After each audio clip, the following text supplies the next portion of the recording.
Hello,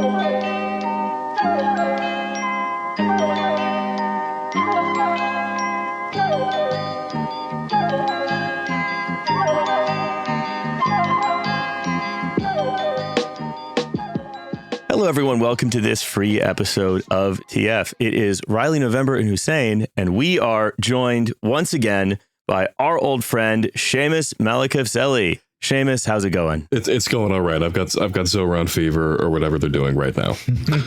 Yeah, they have they've diagnosed us with a terminal case of Mamdaniitis, and we actually learned that his family was from your... I don't know the full story. So here is what I know. The Zoran Mamdani's family grew up in a village nearby, or like in a town nearby where my family on my father's side was in Uganda. Except they were from very different like class backgrounds. And so when I asked my dad, like, hey, did you like know anything about the Mamdani family? He was just like, yeah, they were a little bit stuck up. That's kind of all he knew. Cancelled. It's over. So that's to say that I'm endorsing Andrew Cuomo. Yeah, Trash Future Podcast endorsement. Andrew Cuomo. That's right. He's already killed your grandparents once. What more can he do? That's right. I'm just joking. I like him. I like his mother's films. They're very nice. They meant a lot to me when I was younger. Best of luck to him. Mm-hmm. So that is the TF Tippo the Cap, the coveted Tippo the Cap.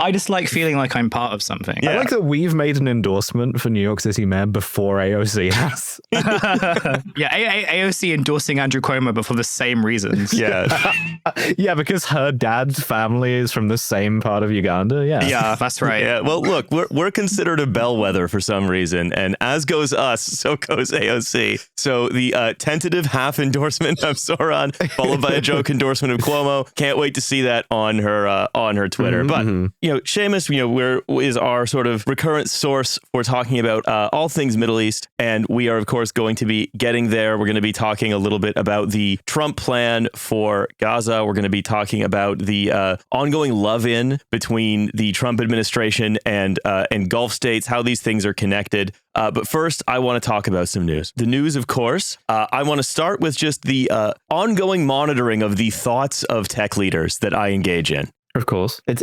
OSINT, you know? Yes. I follow all of these people, and sometimes they say something that is incredibly revealing about the CEO mindset. Mm-hmm. So Patrick Collinson, one of the Irish brothers who founded Stripe, and by the way, the guy who was like in 2024 was jogging in Tel Aviv, being like, I love Tel Aviv. What a safe place to jog. You know, this is who he is. He has said, you know what I want out of AI? I want an AI product that inhabits my AirPods and continually mutters, and he said mutters, interesting things about the world to me. You can get this same experience with a judicious application of the right drugs. Yeah.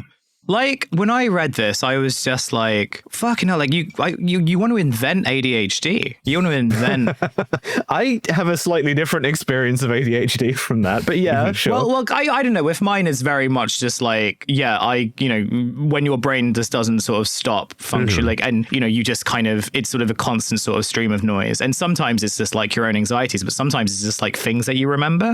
Oh, sure. And that you find are in. Like, a few months ago, I was up very late at the night because, like, I had been watching a documentary, and like the stuff from that documentary kept kind of going through my brain, and I was like, yeah, fine, like it's chill, but can you like leave me alone, please? And so I read this, and I'm just like, you want this to sort of be a fucking subscription service? Like what the fuck?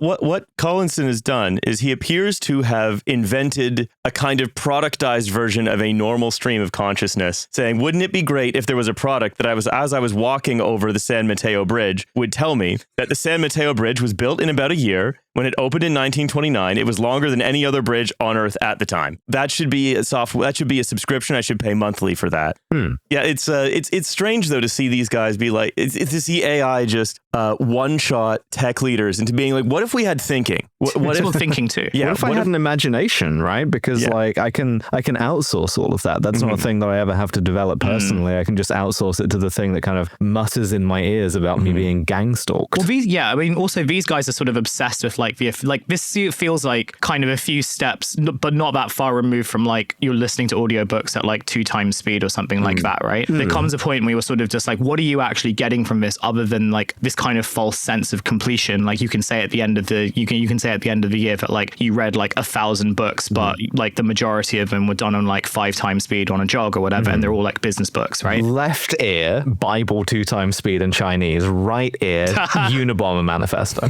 That's right. Yeah, that's correct. That's like the proper ADHD way of using this service. So This feels kind of like the inevitable endpoint of trying to like optimize everything to the point where even thinking for a moment is like a detriment to your success or becoming a smarter whatever you want to go towards. Can you not just, I mean, this is the thing where like my problem with certain AI programs that you take a photo of something and instantly you get all kinds of information about it. Yeah. Surely you can just Google what this is if you're passing by the bridge, right? Or you can just think to yourself like, oh, that's a nice bridge, and then I'll go on with my run or something. I don't know. Maybe I'm not in California. I think that's true. And I think like the point about optimization is like a really good and like true point. And I think the other aspect is also just like these guys' obsessions with like instant gratification. Because like if you want to sort of find out about a bridge, or if you see a painting and you want to find out about the painting, like the process of like researching that is in of itself like an important part of both like the knowledge consumption, but also, you know, the way in which you understand the things that you see and the things that you read and stuff, right? Like the research component is a part of it. And what these guys have basically said is that, oh, research is kind of gay, and you don't want to do that because then people will think you're gay, right? So what if you had like an AI that sort of just scraped the internet to sort of tell you these sort of facts? My other question is just like, what do you do with them afterwards? Like, are you just gonna like tell people? Well, no, they've all got their AIs. Right. Yeah. Like it's this very strange way of just like, are you just gonna sort of like share the little facts? And in that way, it's kind of cute because it's like, oh, you guys are just children. You're just like 5-year-olds who have like sort of discovered an encyclopedia for the first time, and you're going to tell each other facts. And that's very cute to watch if you are looking at 5-year-olds. Not so much if you're looking at men well into their 40s. Yeah. I think there should be a 5-year-old in charge of the sort of the internet's main payment processing system. And moreover, I think that he should approach the world as just baseball cards waiting to be collected. Everything is just a baseball card waiting to be fed to you by the OS from her. What if instead of having sex with the OS from her, it just said like, Henry Ford created Fordlandia, which some people are saying is the ideal settlement. Would you like to know more? Anyway, a couple other news items. Very important. But one that has been sent to me, I want to say upwards of a dozen, maybe 20 times. Because it's as though what happened to me was at some point earlier in my life, a wizened old fortune teller pointed a crooked finger and said, you will be informed of the every minor life event of Sarasota Congressman Greg Steube, and you will be unable to escape this until your death. And I thought she was being metaphorical or cryptic, but it was quite literal. No one will ever let a Greg Steube fact go now without inundating me with it. Seamus, I don't know if for context, you know that we have a pet congressman, essentially, Greg Steube, because he's a perfect oaf. Yeah, he's a perfect oaf. We fell in love with him when he was doing the Senate committee on how tech is too woke in like 2021. Can I garner if I may, can I garner a guess as to how this name is spelled? Yes. Is it Stube? Is it like the oaf spelling of it? It's close. It's Steube. So he's like, this is the deep German oafness. Yeah. Okay. Gregor Steube. Oaf of like sort of village in Lower Bavaria missing their oaf. Yeah. Gregor Steube moved over to America in like the 1800s. Because he was chased out of town for using one of the last ale barrels to make himself an outfit. So Gregor Steube, Jr. Other things for you to know, Seamus, is we've talked about such things as him falling off of a roof and complaining to a subcommittee on tech hearings that his emails for his campaign were going into people's junk folders. We love him. There we go. He's a perfect guy. Yeah. I love him. Sure. And it wouldn't surprise you know he's a big Trump guy. Well, he's got a new pet project. And the pet project is to rename the Washington, D.C. metro system in honor of President Trump, or he will aim to cut all of their funding, 100% of it. Yeah. So the act is called the Make Auto Rail Great Again Act, and it's a very short bill. Basically, it says you should rename the Washington Metropolitan Area Transit Authority to the Washington Metropolitan Authority for Greater Access, which of course spells MAGA. We're about to say that's not clean, but okay. Yeah, we should just call it Mashington, and then just call it the Mashington Authority for Greater Access. This is what we're doing, and that they should rename their rail system the quote Trump train. It's so cool that he's having a nice time in Congress. One of the reasons I go back to Gregor Steube is that there are a very small number of people who I think are perfectly happy.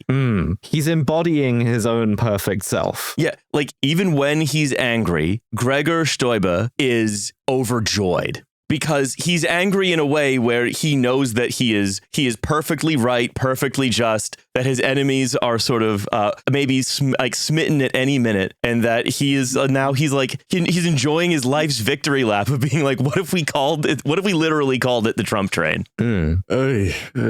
I mean, this is a larger philosophical point, but would it be better for all of us if we were like this to a certain extent? Not as evil, but to adopt the German Bavarian peasant mindset of just like being so angry that you're kind of just joyful about it, but you're in kind of like the middle of a village in the middle of nowhere, so it really doesn't have any sort of effect on the world. I could see. I think the Bavarian peasant mindset is, I mean, that could be a game changer for me. But there's kind of two Bavarian peasant mindsets, right? One is looks like the liege lords are doing some more bullshit again. You know, that's fine. I'll keep tilling the fields, I guess. What else am I gonna do? And then the other thing is the one where you do the kind of jacquerie, right? And you're setting fire to castles and sort of like impaling people and stuff, and then eventually the backlash gets you, and they make you sit on like a red hot iron throne or something like that. That's so I could go either way. I could do either of those personally. Like, you know, just start hoisting a big flag that I sewed myself that just has a big boot on it, and it just says like "kill all landlords." Yeah, I could get into that. Yeah, it's like he's using the Bavarian peasant mindset for evil, basically. Well, the thing is, the historical determinant between those two things, right, is you can do as much of this shit as you want, right, of the like we renamed it to the Trump train or whatever, but if you put like a 1 pfennig tax on grain, that's the point at which I start making my boot flag. That's right. Well, this is just the latest in what I would say is the multi-year run now of Steube being very, very happy. Like there's one more thing I want to talk about before we get into our main topic though today, which is a case I've been following very closely. This is in New York, actually. So Seamus, you should look out for these guys. Okay. Yeah. So have any of you been following the new and sophisticated way to steal Bitcoin? Oh, yes, I have actually, because this actually relates to the Mayor podcast. Indeed. So the new, exciting, high-tech way to steal Bitcoin doesn't involve quantum computers decrypting someone's like wallet seed wallet. It doesn't involve like using like some kind of packet sniffer to find their seed phrase if they send it to someone. It is so ingenious. I would never have thought of this. It's to grab the guy and punch him until he tells you the seed phrase. Yeah, ideally what you're going to want to do is do like a kind of a 2-week kidnapping and torture situation, which I've had vacations like that, but like it's just kind of it's the simplest possible thing of just torture the guy until you go Bavarian peasant revolt mode on a guy until he tells you his password. So this happened recently. This was two guys called John Voltz, WOELTZ. Once you see the hidden hand, you realize it's all Germans. It's the United States is big Germany, and I'm tired of hearing otherwise. It's the dog, the Deutsche occupied government. It's the octopus like with its tentacles around the world, but the octopus is wearing lederhosen. So John Woltz, and William Duplessis, South African, Dutch, kind of German, are both these guys who run like a crypto hedge fund between like Miami and Manhattan. And one of the great ways to get liquidity for your crypto hedge fund is to kidnap and torture an Italian guy until he gives you his Bitcoin. But the mayor angle on this is fascinating though, because like obviously you don't just do this, right? You've got to have some sense of security about doing this. And so part of the reason why they were able to do this is because they had some of Eric Adams' NYPD security detail helping them do the kidnapping and torturing. Yeah, because the thing is, whenever like a police officer, like you remember like in London, a lot of police officers use their position to commit a lot of crimes, right? Oh, same as anywhere. Yeah, sure. But in New York, same thing. It is so perfectly Eric Adams that it's for a crypto thing this time. This particular one is for a crypto thing. So these guys, basically, they've just been sort of psychologically torturing this Italian investor called Michael Carturan, initially by like harassing him from abroad, having like stolen one of his Bitcoin. Like they just targeted this guy. They stole one of his Bitcoin like wallets or whatever. And then so you have to come to New York to get it back. And so he came to New York, and then the off-duty NYPD detective who works for Eric Adams picks him up from the airport, drives him to this like party townhouse that these guys have rented. And then they proceed to like, you know, basically torture him for 2 weeks while also having parties at the house. What has happened basically is two guys have made have acted out in real life Pain and Gain 2. They have created a Michael Bay movie in real life. Perfect. I was wondering what for. Pain and Gain. It's fucking Pain and Gain. That's amazing. They did Pain and Gain. It all comes back to that. He was dropped off, and he was like basically for 3 weeks he was beaten, drugged, and shocked with wires. Well, like these two guys who are again like when they were their perp walks are them wearing like Hamptons party outfits. In fact, one was picked up from a club in the Hamptons, but he was doing this, and finally, after being dangled from the top of a staircase, he agreed to provide his password. But then they were like, okay, great, we're going to go get the computer. And then they both go. And so he just walks out of the house. That's NYPD excellence, apart from anything else. Which is, I think, great. But also, it's like, I think about like the crypto people's theory of society a lot, right? And the fact that if you are a crypto person, you're hugely vulnerable to this, right? You're hugely vulnerable to this because you hate anything that looks like an institution, right? And institutions are very good at making it so I cannot be beaten for the thing I have, because if, you know, your money's in a bank or whatever, and it's not going back to it, banks are great, but more like the fact of a social institution rather than just this ideology of every single person is just like billiard balls bouncing off each other. There's nothing that unites us in common. There's no institutions we participate in evenly. There's just the code and the transactions and, you know, pure individuals, right? That is so vulnerable to everybody being tortured all the time for everything. I think what confuses me about Eric Adams' tenure in general is that when I think about like democratic politics, corrupt democratic politics, close to 100 years ago, maybe something like Huey Long. That was someone who used immense endemic corruption, private gangs, police, politicians, whoever on payroll. But he utilized that for his own personal power, but also to enact immense social infrastructure reform, whatever. Transform the entire state. Adams, though, I genuinely cannot point to a single legislative achievement of any kind, or even any. I'm sure it exists. There has to be something, but literally all I have heard about from him is corruption or some sort of obsession with cryptocurrency, or calling something the Istanbul of America or the world or something like that. I don't get what the pitch was initially. Yeah. I don't know. Well, in this case, this is just people connected to Eric. That is true, though, right? Yeah. This is like under his general wing, people who would have to be okay with that setup.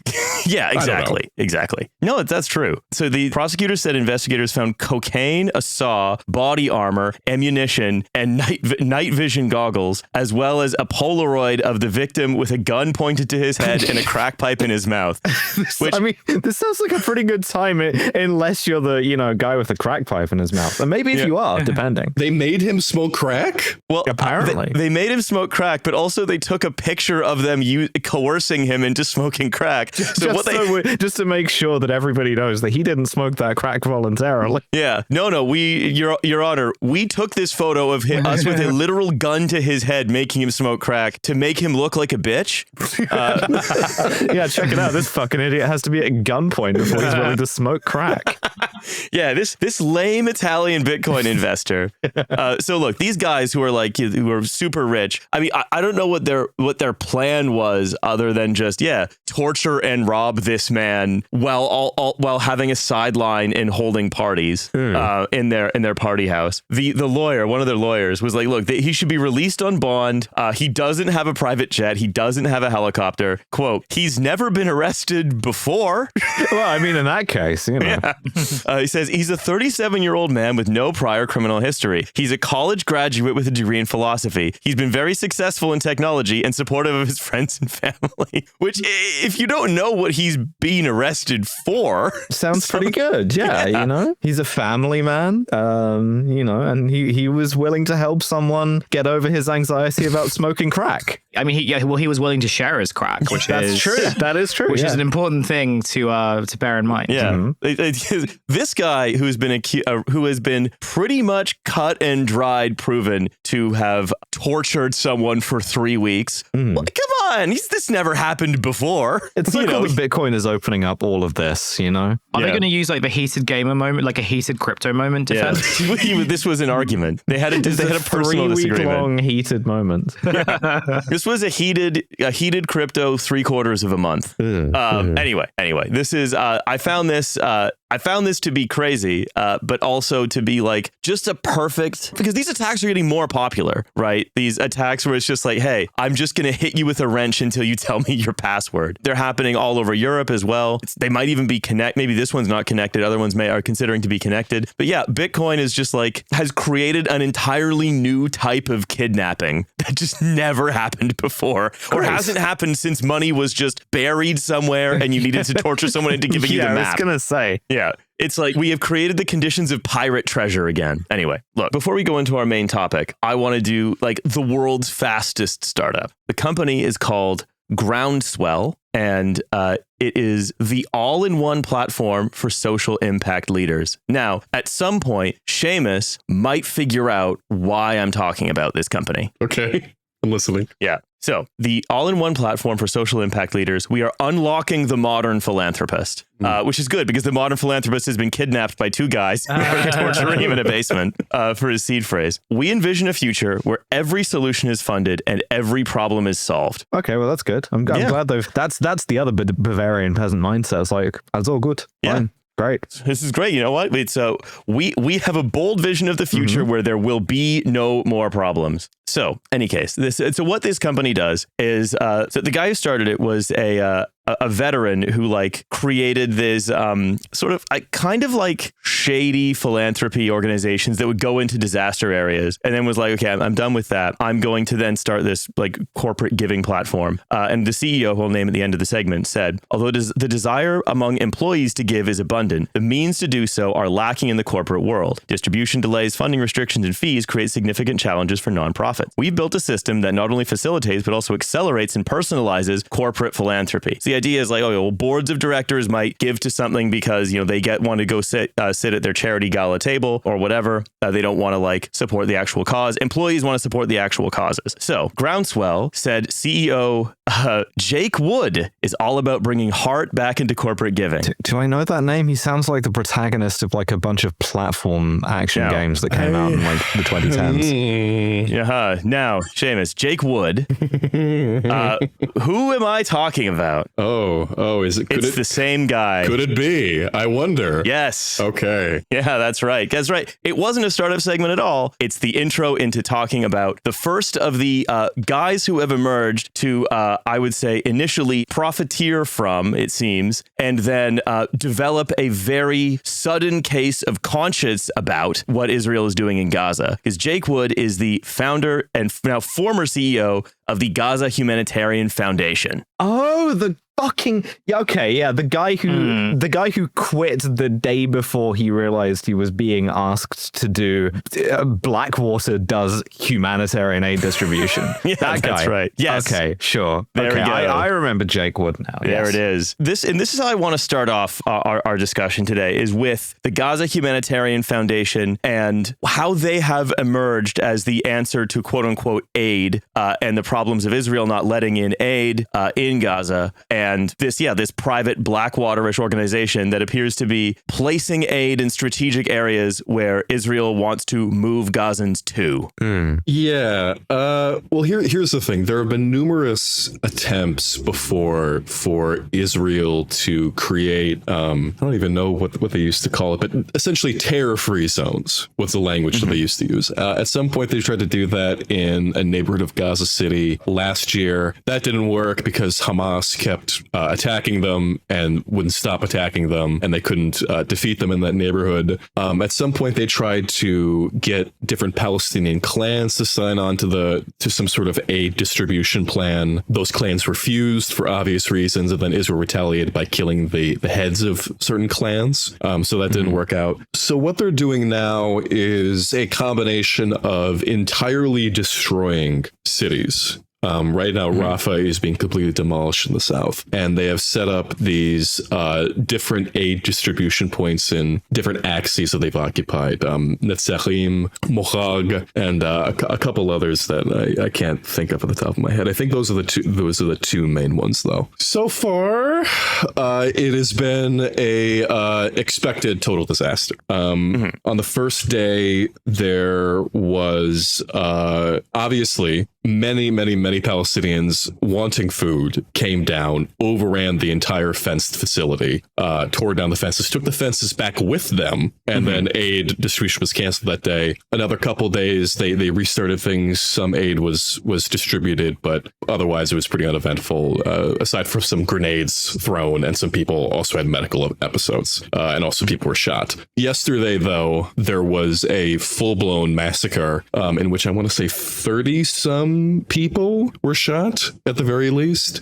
And in response, Israel has claimed that absolutely nothing happened, and that Hamas was spreading lies and propaganda, and also placing disinformation that, maybe that Hamas could have maybe done it because they fired on this aid distribution site elsewhere in the strip. It's a joke. It's a complete joke. And as you were saying, the point is to move people eventually south, with the idea being that people will go get this aid. They obviously want a steady supply of food, but as the Israeli military continues to move south, eventually people are going to be told they're going to have to go farther south, and they're not going to be allowed to return north. That's the plan. Yeah, this organization that's at the head of it. The Gaza Humanitarian Foundation, right? This is the organization that's being used right now to set up these aid distribution points. That is again guarded by private security forces. That they are.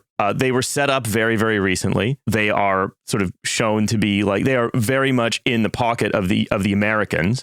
Or even opposition politicians say that it's either Americans or just directly Israel funding where the aid is going to move people around. And then, recently this guy, Jake Wood, this corporate philanthropy entrepreneur who was signed up to this thing, he resigned being I only just realized now that this is being used as a method of basically forced population transfer by weaponizing starvation. Sometimes it turns out you can get weeks or months into doing that and then realize that that's what you're doing. It's kind of like that one scene in The Master at the end where you're like, well, no, for real, why was I doing all of that?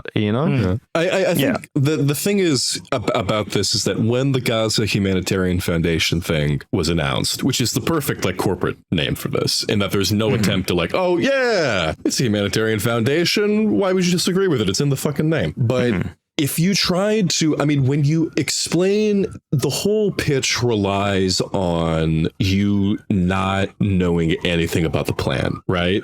You have to just be informed, hey, this is an aid group going to Gaza. We know, everybody knows at this point that Gaza needs aid. Surely you won't be against this. Yeah, but don't let the perfect be the enemy of the good, and don't let the good be the enemy of this. Yeah, exactly. And it's look, every other aid convoy just gets bombed, whereas these don't seem to be. Whoa! whoa, Riley, you're spreading. Yeah. Look, respectfully, your friend, but respectfully, you're spreading some foul Hamas propaganda right now. This is aid convoys continue to be stolen by Hamas. Israel, the UN keeps just dropping aid trucks on the border that they won't bring in because they're lazy bureaucrats. And Israel is just doing the right thing by allowing aid to the Strip and taking the aid distribution network away from Hamas terrorists. How are we doing that? Well, of course, we're going to rope everybody into a fenced compound. We're going to use facial recognition technology to see who is a Hamas terrorist within this fenced area. Don't ask us how we determine that, mainly because we said university professors, doctors, and everything in civil society in Gaza are Hamas. And just hope that, we don't have any other nefarious objectives that we're really not going to tell you. Unless you're in Israel, in which case we're going to tell you what we're actually doing. Yeah. And also crucially, that if you want the aid, you have to then come to the distribution point, the whole fenced area where they can just disappear you, which is not something that like you've ever seen any other humanitarian organization ever really do before, because like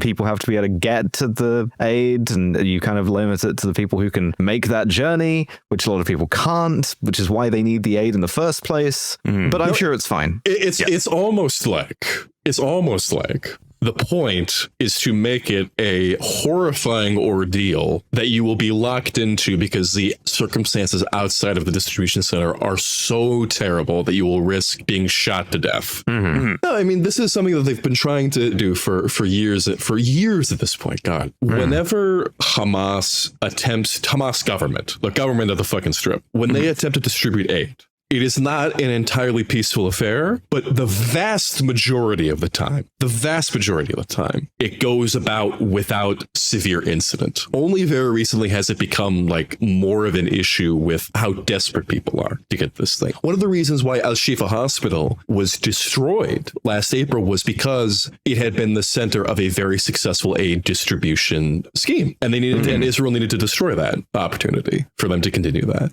A situation in which IDF soldiers and private security contractors can just shoot Palestinians willy-nilly whenever they feel threatened. That is a great situation for Israel to be in. It provides a lot of opportunities to shoot Palestinians. It increases the desperation, increases the suffering, and it also creates opportunities for Israel to keep saying the fucking Hamas propagandists at the Associated Press and CNN continue to lie about what Israel is doing. I mean, just today, there was Mike Huckabee, the U.S. ambassador to Israel, said that talking about the aid massacre yesterday caused the attack in Boulder against the pro-Israel demonstrators, and Israeli official accounts talking about how Gazans are voting with their feet against Hamas by going to these distribution sites. And then they have an IDF photographer go up to these people who are smiling and be like, hey, they love it here. All right. How could you possibly disagree with that idea? I remember that Heritage Foundation AI video as well, of the like kind of waving, smiling Gazans that were weirdly slipped in and out of focus, you know? No, of course. Oh my God, that fucking video where that I saw from the Free Press where they blurred out all the Palestinians, and then a very clear audio clip comes in of some people in an Arab accent saying "Thank you, America," but you can't actually see their lips say that, so you could just assume. Oh, the Hamas is so devious; they even have the power to like speak without moving their lips. Yeah, they're ventriloquists, I suppose. The Al-Qassam Brigade's ventriloquism unit is no joke. I mean, like, yeah. Well, you get the they ship the dummies in parts, and they're all dual use. It's part of Iran's strategy in the region. But like, so basically, and in this case, right, there's the aid that is getting in is being quite nakedly weaponized in ways that are sort of acknowledged on a daily basis by the Hamas-run UN, the Hamas-run AP, the Hamas-run New York Times. You know, all of these, terrorist organizations are noticing this. And then meanwhile, again, any other attempt to get aid in. I mean, you can see today, the U.S. Senator Lindsey Graham, again, just sort of, I think some of these people so poisoned by experiencing, they're poisoned by a lot of things, to be clear. They're poisoned in their souls by participating in what's going on here. They're poisonous of spirit, right? But at the same time, to Lindsey Graham looking at like Greta Thunberg's being on a flotilla of aid to Gaza by ship so it can actually get in is like, hey, I hope you drown. We're gonna kill you. Yeah, I mean, like, God forbid, but I genuinely think they may actually kill her. Like, it's yeah, right. It's the idea is that they're the only food that is going to be, because again, it's the assumption, because like the Netanyahu assumption is every piece of food that gets into Gaza is going to serve the ends of Hamas. The only food that can get into Gaza must therefore directly serve the ends of Israel. Essentially, it's seeing the world in that way. So it cannot be allowed, right, that like a boat carrying food can come into a place that is experiencing an enforced famine. We're going to kill the girl that every like 50-year-old conservative has decided to like performatively hate. For like, basically being a human. But also the other thing is, this is part of the larger Trump plan for Gaza, which has been accepted by Israel, even though like there are always rumors of like a Netanyahu-Trump falling out. I don't see much evidence of it, which is the forced relocation of Gazans elsewhere and quote unquote Israeli security control of the Strip. So what is the Trump plan at the moment that's being accepted by Israel? There really isn't a specific thing, right? It's mostly just Trump randomly saying at a press conference, "Hey, we could own the Gaza Strip, right? We could just clear everybody out of there. We can make it a beautiful Riviera area, and then the people of the world can live there or whatever." But the thing that Israel actually honed in on was the fact that Trump endorsed getting all the Palestinians to leave. That is the Trump plan, essentially. I mean, there was a proposal, I think, reported on by Reuters that there'd be like an American-led occupation with Hamas surrendering, similar to the occupation of Iraq. That was an explicit example. But there was nothing to indicate that this was a really like serious plan with anything other than a bullet point diagram to it. Yeah. The Trump plan is just ethnic cleansing. You can pretend that it's like a peace thing with like Hamas will surrender and there'll be a clean and orderly transition to, I don't know, like in Iraq. Yeah, exactly. None of this, like the only thing that seems to indicate anything close to a day after. There was an Israeli cabinet minister whose name escapes me, who was talking about how the Palestinians might have autonomous zones inside Gaza. Autonomous zones of an unclear status, but without any sovereignty or any sort of political structure. So functionally, I would assume less than a Bantustan. Yeah, so certainly interest, quite a bit of interest. But like, or this is Bantustan, how like sort of the American project forced like indigenous people onto reservations. I mean, it's over and over again. Like that's been the plan. Yeah, it's just downscaling Gaza from being like a big version of that to a much smaller version of that. Yeah, where people have fewer rights and are sort of more and more. And so all of the talk about maybe Egypt, maybe Libya, all of this is just sort of filling time. While Israel is allowed to do the thing it actually wants, which is what it's doing and what it is currently weaponizing aid to do, basically. Exactly. And I think I just want to elaborate on this briefly in that what is being outlined as a solution for Palestinians who want to collaborate with Israel is something truly foul, and that right now there's something being set up in these Israeli occupied zones called a counterterrorism force, in which people who are collaborating with the Palestinian Authority are being given guns and stealing aid and then selling it at a profit. And they're Palestinians who have completely given up on the idea of self-determination, of a Palestinian Authority returning to Gaza. Purely just, we hate Hamas so much, we are willing to become agents of Israel and just start shooting people. Like that is the solution being afforded here. It's not a good one. No. And I mean, I think that when we first started talking to you about this a couple of years ago, right, we would speak about like what the evolving day after was going to look like, because it always seemed very clear to us that the only thing that was likely to happen was the commission of ethnic cleansing or just fully a genocide, right? There was, because then the entire sort of global Northwestern world, whatever you want to call it, all bent over backwards to say, no, this is limited. No, there's a plan. No, they're not deliberately just like indiscriminately targeting civilians. This is actually fine. This is like the versions of this that have come before, right? That's what seemed to me to be the broad opinion. And a lot of day after plans that got mooted were ludicrous, right? Like, oh, we're going to establish Gaza as a free trade zone. We're going to establish Gaza as Riviera. We're going to have a rail connection to Neom, right? Like all of these things, the purpose of them is just to fill time, right? While they are getting to do what they actually want. And, you know, this is, I think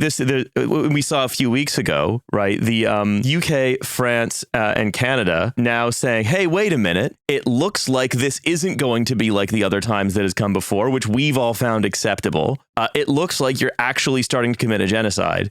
And this is now, I think, the perfect example of too little, too late. The kind of Jake Wood maneuver. Yeah. I only realized today, in like early May, that it seems like this is what you were doing the whole time. And so, Starmer is now saying, oh, we're going to put our trade negotiation on hold with Israel, and we're going to think about what we might do, which so far is nothing. I mean, everybody here from Macron to Starmer to Merz, they've all been like biding their time here, trying to wait this out, keep supplying arms in the expectation, I assume, that one day they wouldn't have to face what this actually looked like. And now they're staring down the barrel of the actual final stage of this, which would be the complete ethnic cleansing of millions of people, either deported somewhere in full view of the world, because Israel would absolutely publicize the sin out of it, or full-blown extermination, which would also be on every single camera in the world. And they would have to face up to the fact that they would not escape the stain of that. They're already stained by it, and now they really feel it, because now they're up at the precipice of it. They have to actually sign off on that, not just pretend it didn't exist. And no, it's scummy, because they all knew this was going to happen deep down. But now they want to pretend that we couldn't have possibly anticipated this. There was no intention by any Israeli politician expressed to us, that this was the plan. No, but even Macron was saying, if we allow this to occur, then the West's credibility will disappear forever. As if that didn't happen months ago, years ago. Yeah, as if that didn't happen, 3 wars ago, even. Yeah. The idea that it's like, so it also, the other thing is, okay, so wait, Macron, Starmer, or also like tons of British columnists as well. It's like, oh, so this far and no further. Then you're saying that everything up until here, you were willing to chalk up to basically being normal, or at least acceptable, right? And then from here, it's like, okay, well, now we cannot accept, we cannot let this, as you say, happen under our watch. And mysteriously, this coincides with the realization that at some point there will have to be the ability for some kind of like Western journalist to be in Gaza without an IDF escort at some point in the future. And when they do, it will suddenly then become acceptable to note that a genocide has occurred after the fact. Yeah. I sort of wondered, because it sort of feels, a lot of the stuff feels very obvious in terms of what's about to happen, in terms of like people kind of realizing that like the things that everyone has sort of seen kind of throughout the last like nearly 2 years is kind of by all, it is a genocide, but it is also like one of the most horrific things sort of seen in modern history. And but at that point, it sort of feels like, okay, well, is the play that like, okay, well, it's too late to really change anything? Because I think like one of the things I sort of constantly think about is like one of the sort of major effects of the Israeli campaign has sort of been to undermine every institution that was supposed to stop it, and also like the mythologies around those institutions that were sort of always constantly reinforced, like they were in place to stop something like this happening. And so I wonder whether the sort of long-term effect of it is not, it will be to sort of acknowledge that, yeah, a genocide did happen. But the sort of the broader issue is like, well, a genocide happened and no one could do anything. And in future, no one will be able to do anything. And what does that mean for like Russia and Ukraine? what does that mean for like Russia and like other sort of neighboring states? The things that this is sort of unleashed is going to be like truly helpful. And like, I think one of the things that not a lot of journalists like definitely, but like certainly people in government, people who are in think tanks and stuff, I don't know if they sort of realize that like what Israel has done has kind of like undermined every type of institutional structure that was supposed to at least limit the type of damage. And now you really are in sort of like a no man's land where anything and everything could happen. And like whoever has like the biggest and most expensive guns, like can sort of just get away with doing whatever they want. I mean, there was certain, I think when I think about diplomats who would have understood how badly their image was destroyed. I mean, I do think about like German diplomats in particular, who the German envoy to the Palestinian Authority, he got kicked out of Birzeit University last year. People were throwing rocks at him, I want to say, because of how awful Germany had been. Back in Lebanon, where I used to live, German institutions became persona non grata. Essentially, people did not want to be associated with them in any sort of way. That sort of stain is, I don't know if the right word is lost its intensity, but it's become something of a like a dull ache. Like nobody wants to be associated with the idea that there used to be a West with any sort of credibility. I don't think anybody wants to sign back onto that plan. The idea that this could ever be reconstructed or that it can be reconstructed, that's out the window. That's done. There's no way that's coming back. What would you reconstruct it with? Yeah, it's like at this point, like Merz, Starmer, like these guys, Ursula von der Leyen as well, they have all spent they've spent several years saying that what Israel is doing is justified. What was it? Merz even said Israel's actions in Gaza, what he specifically said was, can no longer be justified. Right? The eagerly signing up to everything that came before. So yeah, as you say, what possible world order could these guys ever rebuild at all? Right. That would be like, okay, well, this is all allowed. Or also this, we talk about institutions, right? The whole idea of an international criminal court. OK, well, that's gone now because they were going to file charges against Netanyahu. That's over. We're going to Karim Khan has been like, wrapped up in, allegations of sexual impropriety 2 weeks before he was set to bring charges against Netanyahu. This is so these things are, what are you going to do? Select another ICC prosecutor? Why bother?